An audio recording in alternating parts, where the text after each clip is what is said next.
Like, make your profits that you're happy with.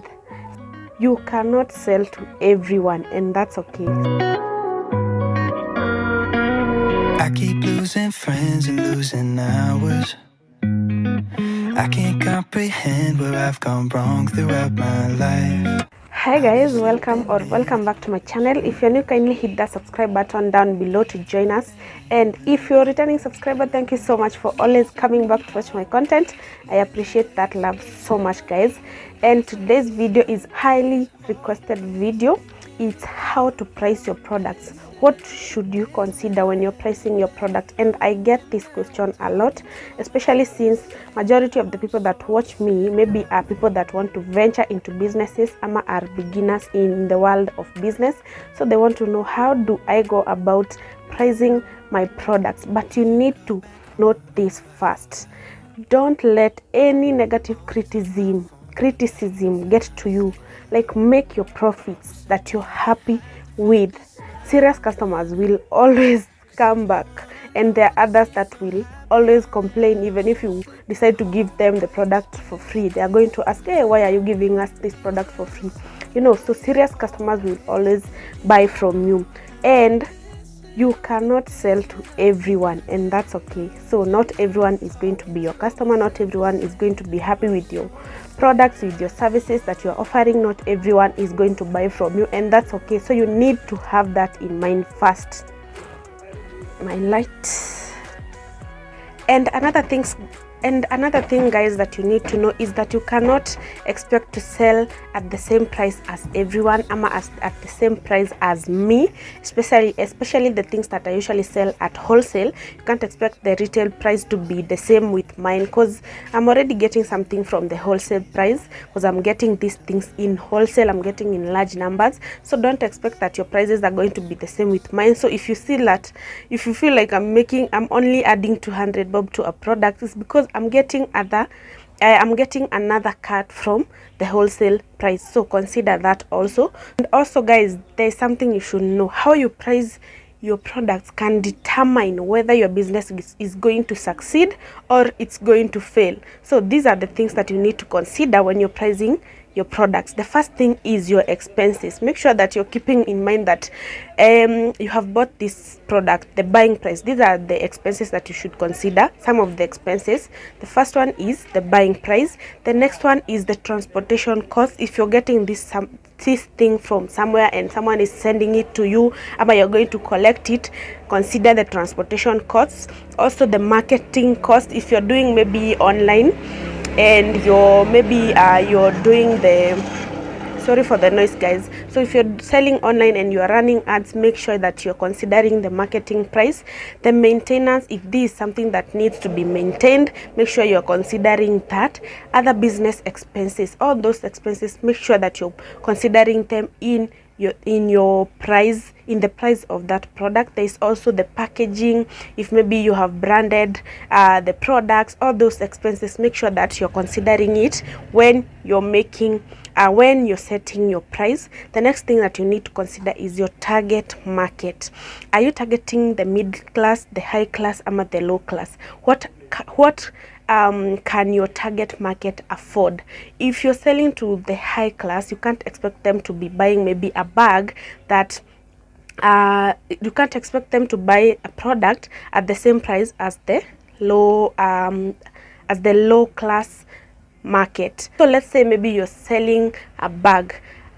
This bag, maybe you have got it at 1,000 Kenyan shillings. So the low class are expecting you to sell to them at around, let's say, 1,200. But the middle class, you can sell that same bag up to 2,000. The middle class, you're selling at 1,500, and the high class, you're selling at 2,000. You get what I'm saying? So different markets attract different prices. And how have you positioned your brand? How have you positioned your business?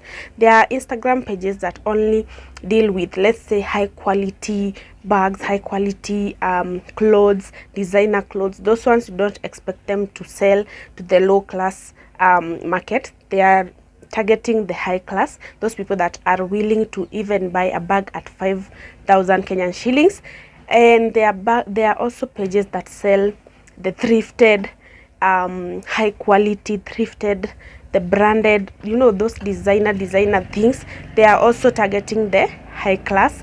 So you can't expect to just because they are thrifted, you can't expect them to sell maybe that one bag at 500 bob. They're going to be selling that at probably 3,000 bob or 2,000 bob, and that's okay because that's how they have positioned themselves. So if you're selling online, position yourself in a way that you're going to be targeting a certain market. If you're targeting the middle class, make sure that you're positioning yourself to target the middle class.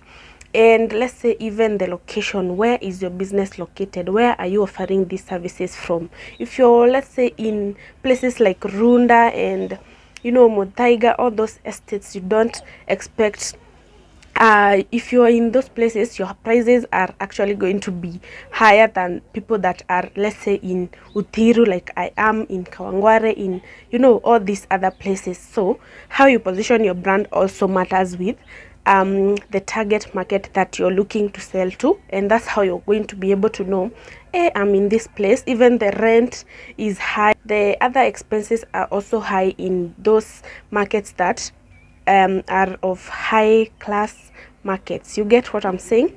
The next thing that you need to consider is the market rate prices. This one is also something that you should consider. How much is that product that you're selling going for in the market?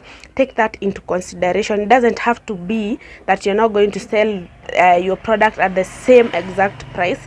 Just consider it so that you know how high or how low to go, so that the market, you can be accepted, your product can be accepted in the market. Because if you go maybe too low, people will be wondering, is this thing legit? Is this the same thing? If you go too high, they feel like you have overpriced your product and you're overcharging them. So also consider the market rate prices. Another thing that you should consider is how much profit are you comfortable making, to ensure that both you and your customer are happy.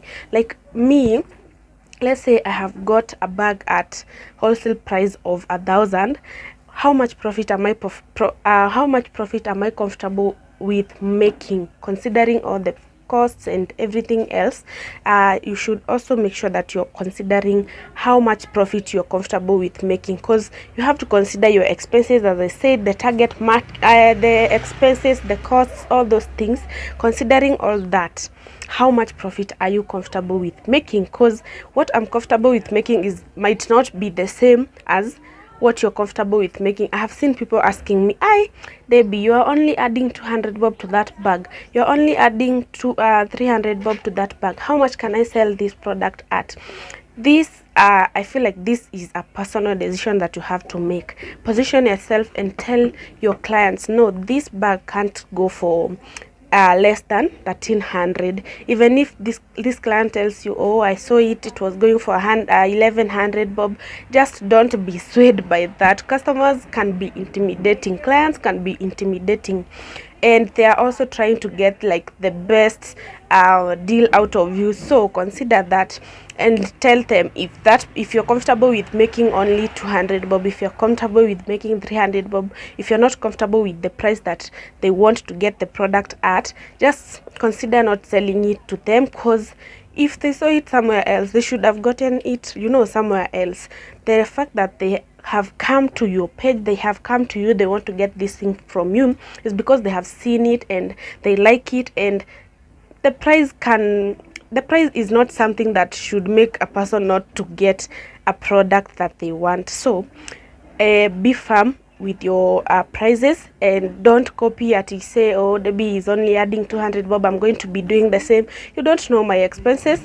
If I'm selling the thing in wholesale, you don't even know I got it at how much. So I'm also making another cut out of the wholesale prices. So just keep in mind that your prices cannot be my prices. If you're looking to sell at the same prices as the ones I'm selling at, you might go at a loss. Your customers may feel like you're overcharging them.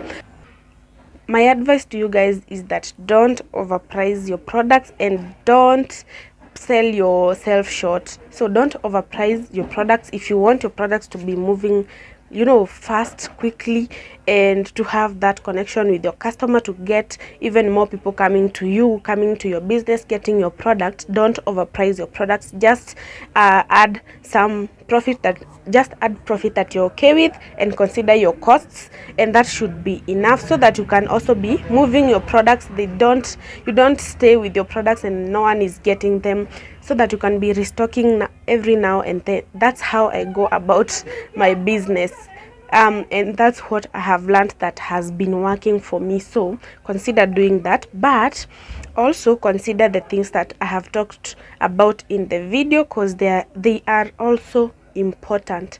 That's how you price your products, guys. There is no way I'm going to tell you that you should only add 200 bob or 300 bob. There are products that there are products that fetch even double profit. There are products that only fetch like 100 bob profit. So just consider the things that I have talked about in the video. And yeah, let me know if you have any other questions, any other thing that you would like me to clarify on. I'm going to do maybe another video about it, or I'm going to answer it in the comment section. And give this video a like, you guys. Make sure you give this video a like. And I'll see you guys in my next one. Bye.